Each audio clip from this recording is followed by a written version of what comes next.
అదరకొట్టే కారం రంగు రుచి ఆచి కారం పొడి. చిన్నప్పుడు పిల్లల్ని కంట్రోల్ చేసేందుకు అమ్మలు బూచాడి కథలు చెప్పేవాళ్ళు. పిల్లలు తినకపోయినా అల్లరి చేసినా బూచాడెత్తికెళ్ళిపోతాడని ఓ చిన్న అబద్ధం చెప్పేవాళ్ళు. కానీ ఇప్పుడు నిజాలే చెప్పాల్సిన పరిస్థితి నెలకొంది. ఎందుకంటే బూచాళ్ళు మన చుట్టూనే ఉన్నారు. ఇరుగు పొరుగు వాళ్ళల్లోనో బంధువుల్లోనో, ఇంకా చెప్పాలంటే ఇంట్లోనూ ఉన్నారు. వాళ్ళు చిన్నారులపై ఎప్పుడు అఘాయిత్యానికి పాల్పడతారో తెలియదు. కానీ ఘోరం మాత్రం జరిగిపోతోంది. బాలికలపై వరుస అత్యాచార ఘటనలే ఈ దారుణాలకు నిదర్శనం. అందుకే ఇంత గట్టిగా చెబుతున్నది బూచాళ్ళున్నారు జాగ్రత్త అని.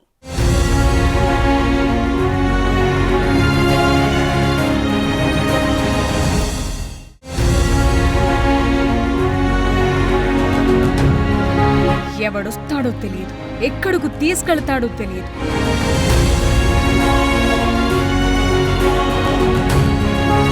అర్థమయ్యే లోపే అఘాయిత్యం చేసేస్తాడు.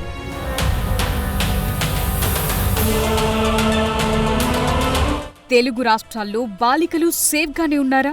వరుస దారుణాలు, అఘాయిత్యాల గురించి వింటుంటే ఇదే ప్రశ్న తలెత్తుతోంది. ఈ సొసైటీలో రోజు ఎన్నో దారుణాలు జరుగుతుంటాయి. అందులో మన దృష్టికొచ్చేవి కొన్నైతే మన దాకా రానివెన్నో ఉంటాయి. అలాంటి వాటిలో కొన్ని దారుణ ఘటనలు మనల్ని హెచ్చరిస్తాయి, జాగ్రత్తగా ఉండమని సూచిస్తాయి. అప్పుడు కూడా పట్టించుకోకపోతే మనకు తెలియకుండా జరిగే దారుణానికి మనమే బాధ్యులమవుతాం. ఇటీవలి కాలంలో తెలుగు రాష్ట్రాల్లో బాలికలపై జరుగుతున్న వరుస అఘాయిత్యాలు తల్లిదండ్రులకే కాదు, మొత్తం సమాజానికే డేంజర్ వార్నింగ్ పంపుతున్నాయి. పైకి మంచోళ్లలా కనిపించే కామ పిశాచుల నుంచి మీ పిల్లలు సేఫ్గానే ఉన్నారా అనే ప్రశ్నే ఇప్పుడు ఆందోళన పెంచుతోంది. రోజు ఇంటి గడప దాటి వచ్చే మహిళలకే కాదు, ఎక్కడో మారుమూల ఉండే గురుకుల పాఠశాలల్లో చదివే మైనర్ బాలికలకు కూడా భద్రత లేకుండా పోయింది. కాకినాడ జిల్లా తుని నియోజకవర్గంలోని జగన్నాథగిరి గురుకుల పాఠశాలలో చదువుతున్న ఓ బాలికపై తాత వయసున్న వ్యక్తి అఘాయిత్యం చేసేందుకు ప్రయత్నించిన ఘటన ఆంధ్రప్రదేశ్లో కలకలం రేపింది. తునికి చెందిన టీడీపీ దళిత నాయకుడు తాటిక నారాయణరావు విద్యార్థినికి వరుసకు తాతనవుతానని చెప్పి తోటలోకి తీసుకెళ్లాడు. బాలికపై అఘాయిత్యానికి యత్నించగా తోట యజమాని అడ్డుకున్నాడు. దీంతో ఈ తతంగాన్ని వీడియో తీశాడు. అలా ఈ విషయం బయటకొచ్చింది. తోట యజమాని ప్రశ్నిస్తుంటే బాలికను స్కూటర్పై ఎక్కించుకుని అక్కడ్నుంచి పరారయ్యాడు నారాయణరావు. బాలిక బంధువుల ఫిర్యాదుతో నారాయణరావును అదుపులోకి తీసుకున్నారు పోలీసులు. న్యాయం కోసం గురుకుల పాఠశాల ఎదుట బాలిక బంధువులు ఆందోళనకు దిగారు.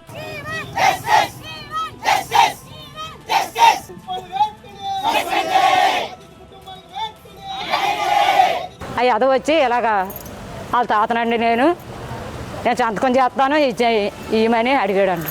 మేట్రమ్మ గారిని అడిగితే ఆవిడ అన్నదానని అయితే సంతకం చేసేది అప్పుడు నేను దేబెట్టకపోవడం ఏంటంటే వాళ్ళ తాత అంటున్నావు దేబెడతాను అలాగని ఆవిడ దేబెట్టిందంట. అది తీసుకోవడం అక్కడికి వెళ్ళిపోయాడు అంటండి. ఆ పిల్లని కొట్టాడు అంటండి. అప్పుడన్నా ఇప్పుడు ఫోన్ చేయాలి కదండి బాబు, మాకు ఫోన్ చేయలేదండి. అలా 2 టిప్పులు చేసాడంటండి. సుమారు 62 సంవత్సరాల వ్యక్తి మాయమాట చెప్పి స్కూల్లో కూడా గ్రాండ్ ఫాదర్ని నమ్మించి ఆ అమ్మాయిని తీసుకెళ్ళి ఆ అమ్మాయిని తుని అవుట్స్కట్స్లో తీసుకెళ్ళి లైంగికంగా ఎక్స్పోజ్ చేసినట్టుగా మా దృష్టికి వచ్చింది. పోక్సో చట్టం కింద కూడా ఏవైతే సెక్షన్లు ఉన్నాయో కఠినమైన సెక్షన్లు అన్నమాట. ఎందుకంటే ఆ అమ్మాయిని ఎవరైనా మైనర్ అమ్మాయిని స్కూల్ నుంచి తీసుకుని వెళ్తే ఆటోమేటిక్ కిడ్నాప్ వస్తుంది. అత్యాచారం సంబంధించిన సెక్షన్లు కూడా వస్తాయి. అవన్నీ కూడా కఠినమైన సెక్షన్ల కింద కేసు నమోదు చేయడం జరిగింది. మేడం అడిగితే అవునండి గ్రాండ్ ఫాదర్ ఇప్పటికి 4-5 సార్లు అతను వచ్చాడు, మనకి తెలిసిన వ్యక్తి అంటే అప్పుడు ఇంజెక్షన్ చేయించడానికి పంపిస్తానంటే 1 గంట పర్మిషన్ పంపించాము సార్. ఈ ఘటనపై మంత్రి నారా లోకేష్ కూడా స్పందించారు. నిందితుడు నారాయణరావుపై పోక్సో కేసు నమోదు చేసి అరెస్టు చేశారని ట్వీట్ చేశారు. ఇలాంటి ఘటనలకు పాల్పడే వాళ్లను ఉక్కుపాదంతో అణచివేస్తామన్నారు. బాధితురాలు ధైర్యంగా ఉండేలా కౌన్సిలింగ్ ఇచ్చి అన్ని విధాలా సహాయ సహకారాలు అందిస్తామన్నారు. గురుకుల పాఠశాలలు, సంక్షేమ హాస్టళ్లలో చదువుకునే విద్యార్థినులకు పటిష్ట భద్రత కల్పించాల్సిందిగా ఆదేశాలు జారీ చేశారు.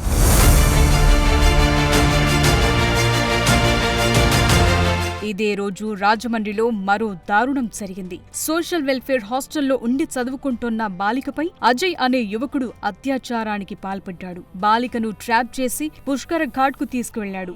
మాయమాటలు చెప్పి అక్కడ్నుంచి లాడ్జికి తీసుకెళ్లి అత్యాచారానికి పాల్పడ్డాడు అజయ్. బాలిక ఫిర్యాదుతో పోలీసులు నిందితుడిపై పోక్సో కేసు నమోదు చేశారు. నిందితుడి కోసం గాలిస్తున్నారు. ఒక అబ్బాయి ఆ అమ్మాయిని ట్రాప్ చేసి ఆ అమ్మాయిని తీసుకెళ్ళి ఒక లాడ్జికి తీసుకెళ్ళి ఆ అమ్మాయి మీద రేప్ చేయడం జరిగింది.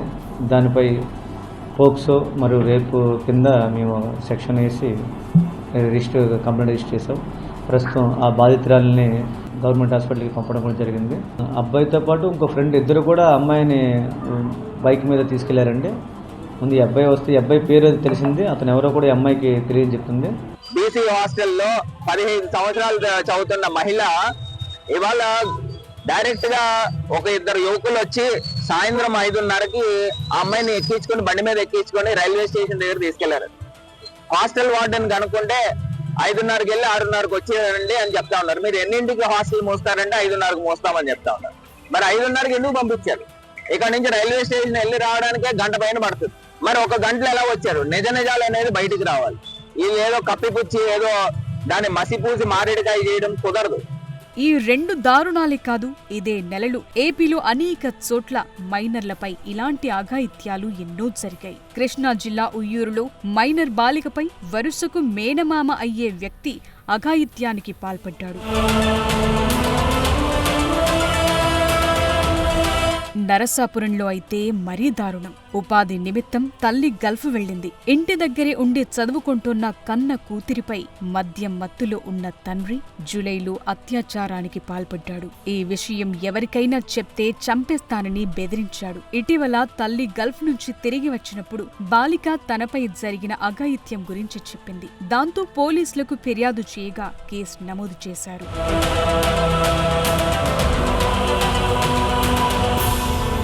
నల్గొండలోనూ మైనర్ బాలికపై అత్యాచారం చేసి హత్య చేశారు 2 యువకులు. నల్గొండలో కాలేజ్కి వచ్చిన బాలిక డీఈఓ ఆఫీస్ దగ్గర ఆటో దిగింది. ఆమెని బైక్ పై ఎక్కించుకుని రూమ్ దగ్గరకు తీసుకువెళ్లారు. అక్కడ కృష్ణ అనే యువకుడు అత్యాచారం చేయడంతో తీవ్ర రక్తస్రావమై బాలిక చనిపోయింది. నిందితులిద్దరిపై పోలీసులు పోక్సో కేసు నమోదు చేసి అరెస్టు చేశారు.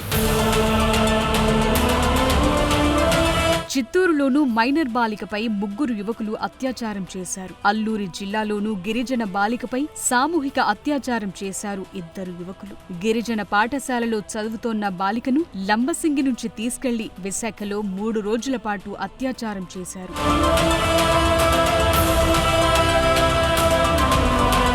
విజయవాడ పక్కనున్న నున్నాలోనూ ఇలాంటి దారుణమే జరిగింది. మైనర్ బాలికపై బాబాయ్ అత్యాచారానికి పాల్పడ్డాడు. తల్లిదండ్రులు మృతి చెందటంతో బాలిక పిన్ని బాబాయ్ దగ్గరే ఉంటుంది. ఆ అమ్మాయి అనారోగ్యంతో ఉన్నప్పుడు వైద్య పరీక్షలు చేసినప్పుడు గర్భం దాల్చినట్టు వైద్యులు నిర్ధారించారు. దాంతో బాబాయ్ అత్యాచారం చేశాడని బాలిక పోలీసులకు ఫిర్యాదు చేసింది. ఇలా 2 తెలుగు రాష్ట్రాల్లో ఏదో ఒక చోట బాలికలపై అఘాయిత్యాలు జరుగుతూనే ఉన్నాయి. ఇరుగు పొరుగు వాళ్ళు, బంధువులు, ఇంట్లోని వారు ఎవరో ఒకరు మన చుట్టూ ఉన్నవాళ్లే వావి వరసలు మర్చిపోయి చిన్నారులని కూడా చూడకుండా తమ కామవాంఛ తీర్చుకుంటున్నారు. ఎందరో బాలికల జీవితాలను నాశనం చేస్తున్నారు. ఈ తరహా ఘటనలు అందరి మనసుల్ని కలచివేస్తున్నాయి. సమాజం పట్ల తీవ్ర ఆందోళన రేకెత్తిస్తున్నాయి.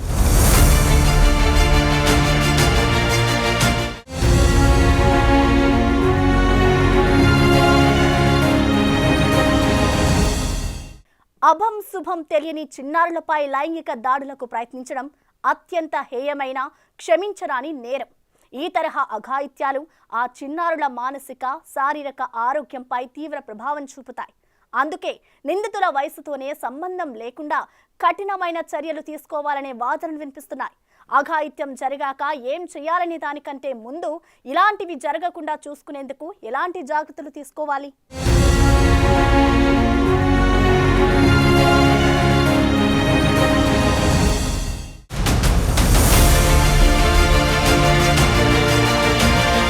ఈ సమాజంలో మహిళలకే కాదు బాలికలకు కూడా భద్రత లేదు. తాత వయసున్న వ్యక్తి ఇలాంటి దుశ్చర్యకు పాల్పడటం ఎంతో దారుణం. ఇదొక్కటే కాదు, వరుసకు మామయ్య అయ్యేవాడు, బాబాయిగా చెలామణి అయ్యేవాడు, చెల్లిగా పిలిచేవాడు, కూతురు లాంటిదని చెప్పేవాడు. ఇలా ఎంతో మంది బూచాళ్లు మన చుట్టూనే ఉంటారు. ఏదో ఒక రోజు వాళ్లే తమ కామవాంఛ తీర్చుకునేందుకు చిన్నారులపై అఘాయిత్యానికి పాల్పడుతున్నారు. ఈ తరహా ఘటనలు మన చుట్టూ ఉన్న వ్యక్తులపై నమ్మకం కోల్పోయేలా చేస్తున్నాయి. లైంగిక వేధింపులకు, అఘాయిత్యాలకు వయస్సు, బంధుత్వం, వావి వరుసలనేవి అడ్డు కాదని ప్రతిరోజు రుజువవుతూనే ఉంది. ఇలాంటి బూచాళ్లు ఇంటి చుట్టుపక్కలే కాదు, ఇంటికి దూరంగా చదువుకుంటున్న గురుకుల పాఠశాలలు, సంక్షేమ హాస్టళ్ల చుట్టూ కూడా తిరుగుతున్నారు. ఇలాంటి ఘటనలు అక్కడ కూడా జరగటం తల్లిదండ్రులు, సమాజం, పాఠశాలలపై ఉంచిన నమ్మకాన్ని దెబ్బతీస్తోంది. తుని ఘటనతో గురుకుల పాఠశాలల్లో చదువుతోన్న బాలికలకు ఎంత భద్రత ఉందనే చర్చ మొదలైంది. సాధారణంగా గురుకుల పాఠశాలలు మెరుగైన విద్యతో పాటు వసతి, భద్రత కల్పిస్తాయని తల్లిదండ్రులు నమ్ముతారు. కానీ అప్పుడప్పుడు జరిగే ఇలాంటి ఘటనలు ఆ నమ్మకాన్ని వమ్ము చేస్తున్నాయి. బాలికలకు రక్షణ కల్పించాల్సిన వ్యవస్థ ఈ విషయంలో వైఫల్యం చెందింది.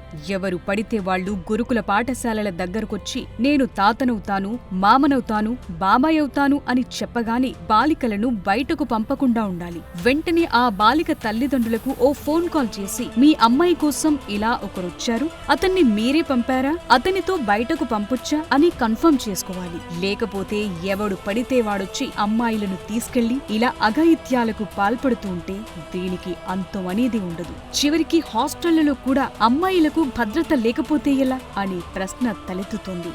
అందుకే మన ఇంట్లో ఆడపిల్లలకు సొసైటీలో ముసుగు కప్పుకుని తిరిగే బూచాళ్ల గురించి వివరంగా చెప్పాల్సిన అవసరముందనే వాదనలు వినిపిస్తున్నాయి. మన చుట్టూ సాధారణ వ్యక్తులుగా కనిపించేవారే ఈ తరహా అఘాయిత్యాలకు తెగబడుతున్నారు. అయితే బాలికలు, వారి తల్లిదండ్రులే కొన్ని జాగ్రత్తలు తీసుకోవాలి. ఏది గుడ్ టచ్, ఏది బ్యాడ్ టచ్, ఎవరు ఎలా ప్రవర్తిస్తున్నారు, ఎవరికి దూరంగా ఉండాలి, ఎవరితో ఎలా మెలగాలి, ఎవరిని నమ్మాలి, ఎవరితో వెళ్లాలి అనే విషయాలను వివరించాల్సిన బాధ్యత తల్లిదండ్రులదే అనే చర్చ జరుగుతుంది. చిన్నప్పటి నుంచే బాలికలకు తమ శరీరంపై పూర్తి హక్కు ఉందని, ఎవరైనా అసభ్యంగా తాకినా, మాట్లాడినా అది బ్యాడ్ టచ్, బ్యాడ్ అప్రోచ్ అనే విషయాలను నేర్పించాలి. ఎవరైనా అసౌకర్యంగా అనిపించేలా ప్రవర్తిస్తే ఎంత పెద్దవారైనా సరే వెంటనే వద్దని చెప్పే ధైర్యాన్ని నూరిపోయాలి. భయపెట్టో, బెదిరించో, రహస్యంగా ఉంచాలని చెప్పటమో, ఎవరికీ చెప్పొద్దని చెప్పటమో చేస్తే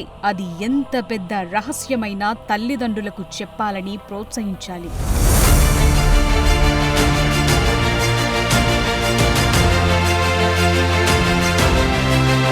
తల్లిదండ్రులు చిన్నారులను స్నేహపూర్వక వాతావరణంలో ప్రతిరోజు మాట్లాడాలి. వారి దినచర్యతో పాటు స్కూల్లో జరిగిన విషయాలను అడగాలి. అప్పుడే పిల్లలు అన్ని విషయాలు పంచుకోగలుగుతారు. ఇక బాలికల ప్రవర్తనలో వచ్చే మార్పులను కూడా పేరెంట్స్ గమనిస్తుండాలి. పిల్లలు ఒక్కసారిగా మౌనంగా మారటం, ఎక్కువగా చిరాకు పడటం, ఏడవటం, నిద్రలో ఉలిక్కి పడటం, భయపడటం లాంటివి చేస్తే అనుమానించాల్సిందే. స్కూల్ కు, హాస్టల్ కు వెళ్లే ముందు ఇష్టపడకపోవటం, ఎవరితోనైనా మాట్లాడటానికి భయపడటం, ఎవరినైనా చూసి దాక్కోవటం లాంటివి చేయటం చూస్తే వెంటనే ఆరా తీయాలి.